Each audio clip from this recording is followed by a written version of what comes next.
Hey, it's Kyle McKearney hanging out on the Kelly Alexander Show. What's up, y'all? I'm Kelly Clarkson. Hey, it's Steve McRae. Hey, I'm Josh from the band Need to Breathe. I'm Olivia Lunny. We are so excited to welcome to the Kelly Alexander Show, Akon. Hi. What up, Kels? Hey, I'm Judy Gold. And I'm hanging out with the Kelly Alexander Show. This is Jordan, and I'm hanging out on the Kelly Alexander Show. I'm Rob, and I'm hanging out on the Kelly Alexander Show. I'm hanging out with the Kelly Alexander Show right now. Jealous? Super excited to welcome back to the Kelly Alexander Show an amazing artist, alternative country artist, Kyle McKearney. He's got a new album on the way called To the River. He's also heading out on tour, and we're very excited to have him back on the show. Kyle, it has been a minute. Yeah, no doubt. Very happy Hi. to have you back on the show. Yeah, the last time we actually spoke in an official capacity, I think was like 10 years ago, maybe a little bit longer. And you were doing very different music at the time. Can you tell us like why you made the switch from kind of like the pop world over to alt country and Americana music? Yeah, I think that it was just natural. I quit in a sense. I just stopped. I got sick of doing music. I got sick of the music industry. I was just at a point where I needed to stop, and I think that's what sparked the whole thing. I was out on a tour, just playing guitar and just kind of healing and ignoring and, getting some space. And I ended up writing all these songs while I was on that tour, and just started to just think about things, reflect, and think about childhood and my dad's career and where I come from. And, just I wanted to make a record that just where I didn't put any pressure on myself, had no limitations, and wanted to see what I would come up with. And that's kind of how it started. Can you talk to us a little bit for the people that might not know your backstory? What type of music did you listen to growing up? And is that now playing a definite role in the music you are writing and producing? Yeah, for sure. I think I grew up before I was allowed to choose my own music. It was a lot of, country and bluegrass and folk because my grandparents played and earned a living doing music, as well as my parents, like my dad. And they were always, Johnny Cash and Osborne Brothers and Jim and Jesse and Merle Haggard forward. So it was a lot of country and western. And then when I could choose for myself and start, exploring things, I really liked the Beatles a lot. That was kind of my first love, my own first love, and got really into that. And then on to the Offspring and Green Day, and then into grunge. And I went through a lot of rock music. I loved rock, and it's odd that I've landed here. How do you think the journey has gone? And since, again, you and I spoke the last time, do you feel like you're fully yourself now, maybe because you're doing the music that really speaks to you? Yeah, I think that just happens with age naturally. I think it just is part of, growing older, and part of just letting go of, maybe what you thought you wanted it all to look like, and just kind of letting it be what it is. I have no, I'm definitely just being what I am, and I don't think about it too much, I guess is what I'm trying to say. And I think that's the key for me, is just I don't put any thought into it. I just do. Now, can you talk a little bit about, I suppose, your background, your heritage of being Métis, and how that is playing into the music you're also writing and producing these days? Sure. Yeah, I think it just surfaces naturally. Again, it just kind of is what it is.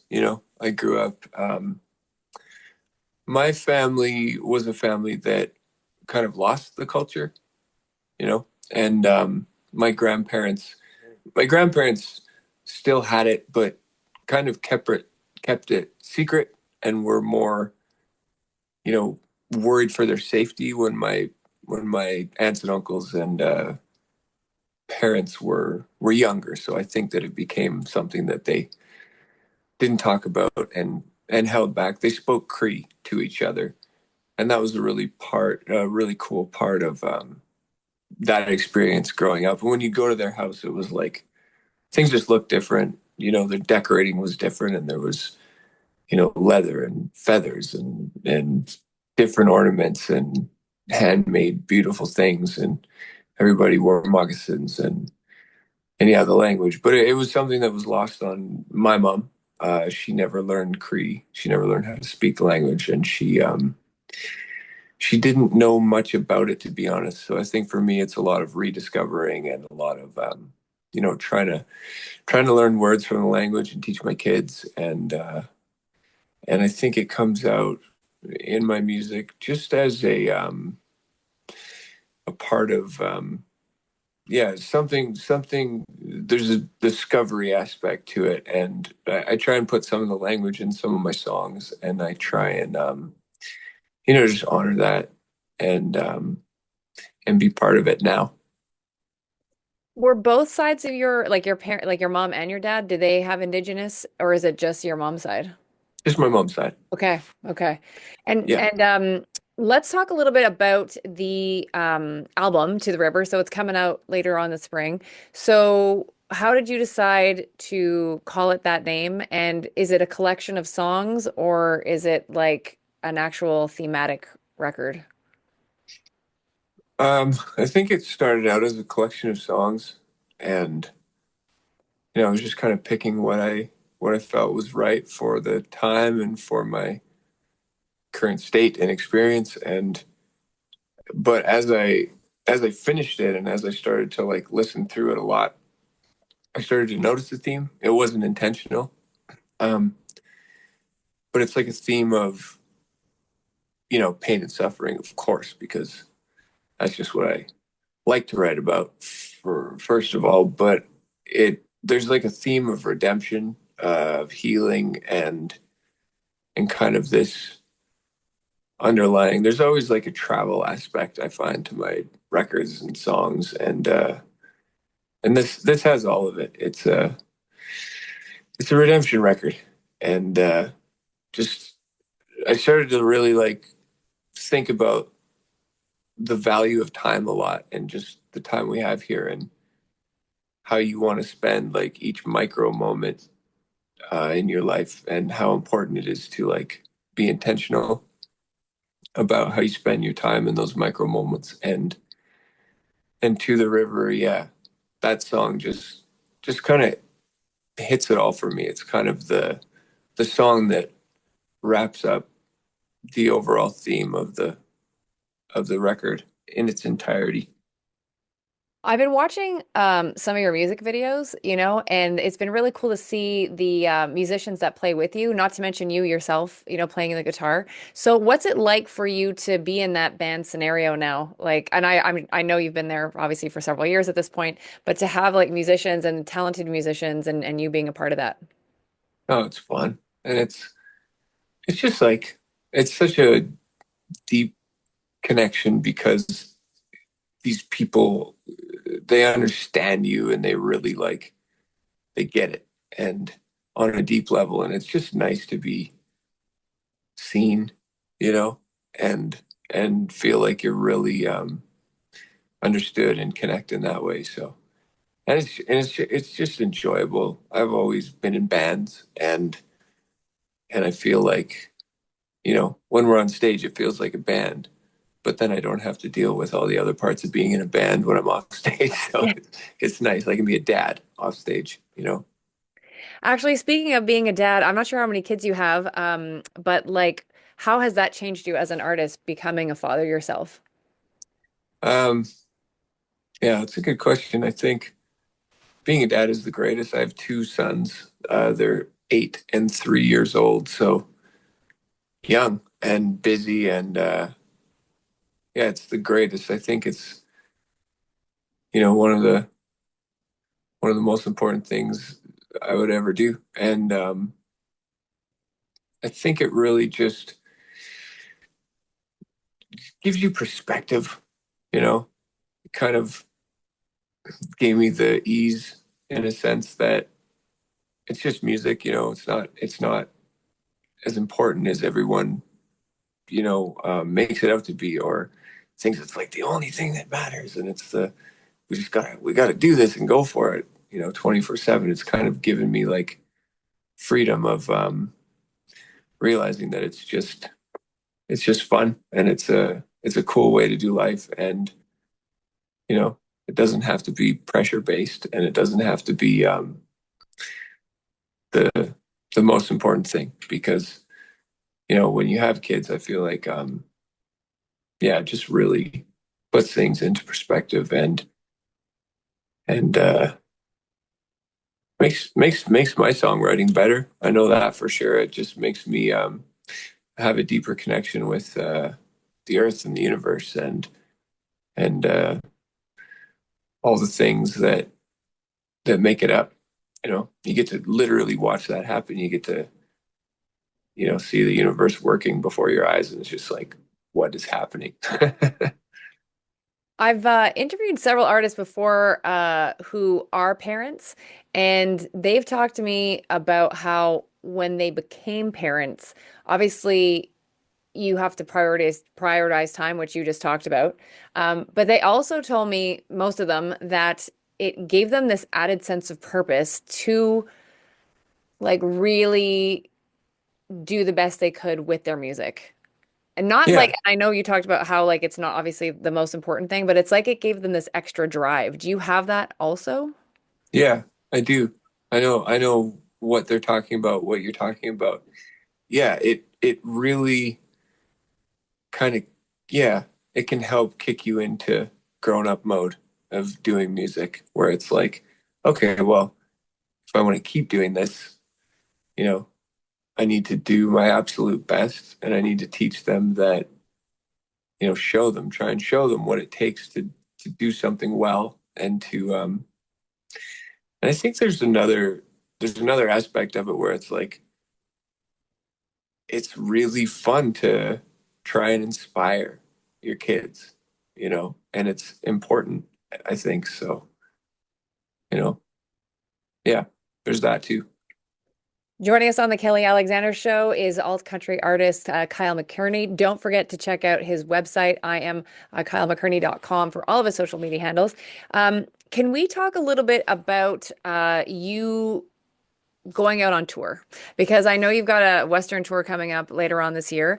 How excited are you for it? And will you be touring like my neck of the woods out east and maybe even going overseas again or into the States? Yeah, for sure. Oh, I'm very excited. I love touring. It's like, even now, even though I'm a dad and got lots going on here, it's so fun to get out and just it's like a different world. It's like a different existence when you're out there. Sort of, you're kind of in this like shielded bubble of I don't know, of being, and it's just always so much fun. And you know, I get to experience it in a lot different way now as well. I've been sober for quite a while, and I never used to tour that way. It was always like, lots of parties and lots of fun in that way. So this way is, it's different for sure, and brings a new aspect to it. There's a lot of downtime on tour, is what I will say, and just figuring out what to do with yourself while you're sitting and waiting, because there's a lot of that is really important. I like to I play guitar a lot and write a lot when I have downtime, and just hang with people. It's fun. It's fun to do breakfasts and hangs. Um, touring in the West is going to be a lot of fun. I think it's going to be I played lots of those rooms a few times, so it's going to be familiar. But the shows are selling well, so I'm excited about that. It's going to be really neat. And yeah, we'll be coming out east for sure. There's lots in the works. I'm going to be playing a lot this year, is what I'll say. Yeah, pretty much the whole year. So it's exciting. When you are out, because you just talked about being sober, and obviously, like being on tour has its benefits, also has downsides depending on how you handle things. And so, is it important to like at the stage you're at now to have like some kind of physical regime to keep yourself in the right space? Because I know again, like certain artists that I've interviewed when they were younger said they did something a certain way, and now they're very protective of their voice and their stamina and all that kind of stuff. Yeah, I think I make sure that I sleep. That's probably the most important thing when you're singing a lot is just getting good sleep. And I drink water now. I didn't used to drink water when I was younger.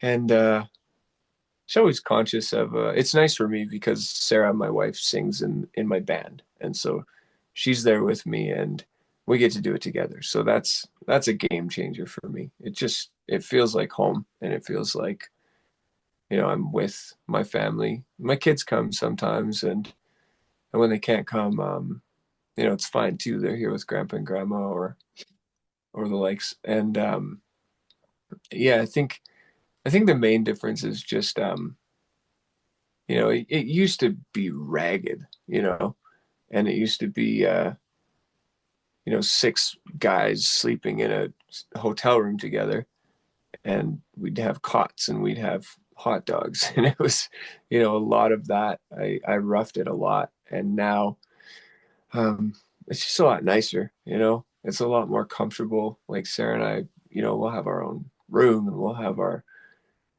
stuff organized, and just don't have to worry as much. Don't have to make sure that you sell enough merch to have fuel for the next town and stuff. It's just a lot different in a lot of ways. So it's enjoyable now. You know, That's that great. was fun too. But this is I like, have to ask you about yeah, I have to ask about what it was like for you to perform your song tomorrow on the season 18 finale of Heartland. Like that's pretty cool.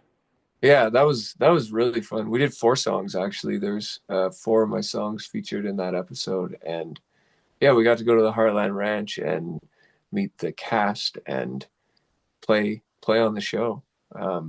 It was neat. They said that I was a ranch hand from Price Beef is how they described me in the show, which is funny.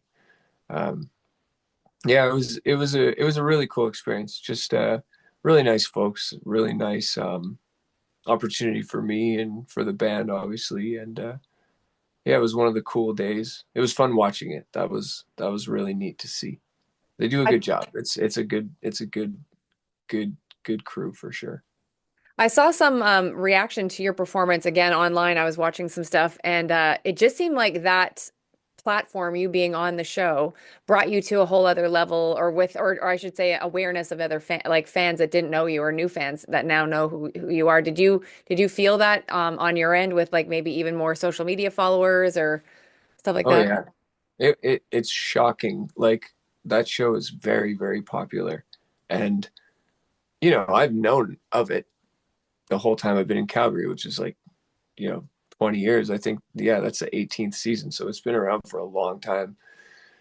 But I just never, I don't know, it just wasn't on my radar, I guess. And then when I started to look into it and watch some episodes and see these comments and how many fans they have, it's a massive show. And so um I wasn't I wasn't shocked, but I was still surprised by the amount of engagement and the amount of love and the amount of yeah, the amount of people that love that show and liked and followed. And yeah, it was great for me. It was really neat.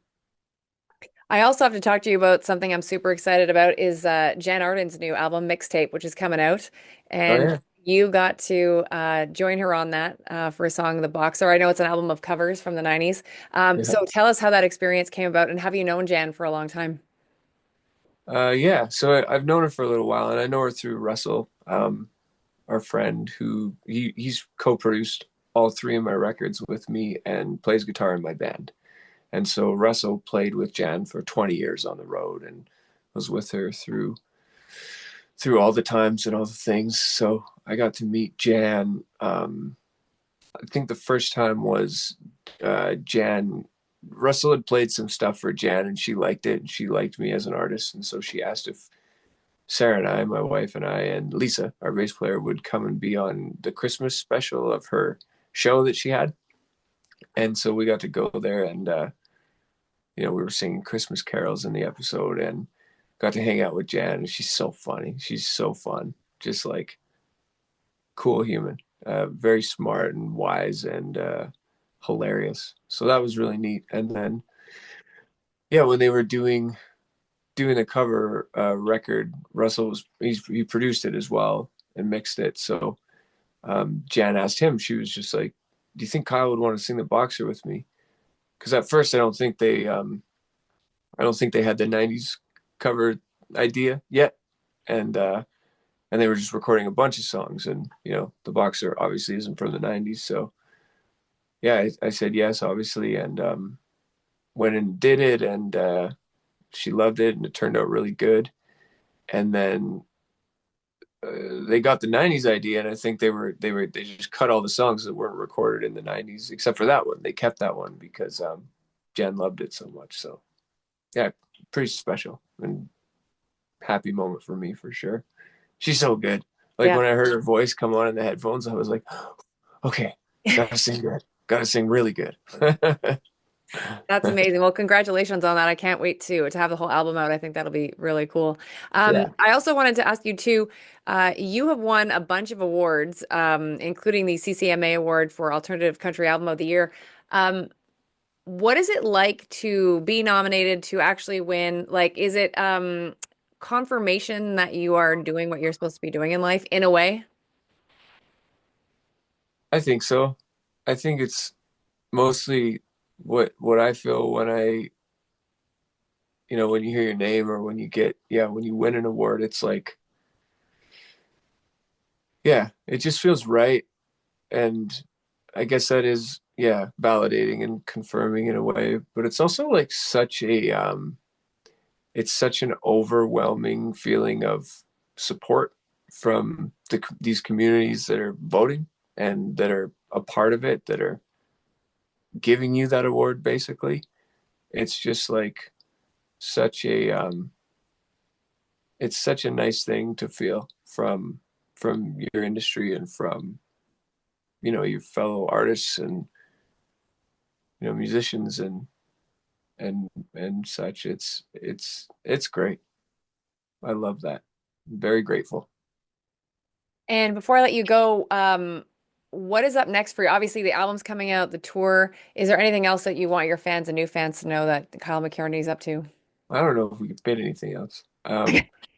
Yeah, it's a lot, but no, I mean, just stay tuned. We've always got, something that we're working on, and some things are last minute and some things are, planned well in advance. So you never know. But as for right now, just trying to focus on, getting that album out there on April 25th and starting the tour that day as well. So yeah, it's going to be great. Amazing. Well, Kyle, congratulations and thanks again for hanging out with us. We really appreciate it. Thanks for having me. It's nice to see you again. That is Kyle McKearney. Don't forget to check out his website, imkylemmckearney.com, for all of his social media handles. Hey, it's Kelly Alexander, and thank you so much for watching. Please make sure to subscribe to our YouTube channel, youtube.com/Kelly Alexander Show, so you are the first in line for all the cool content coming your way.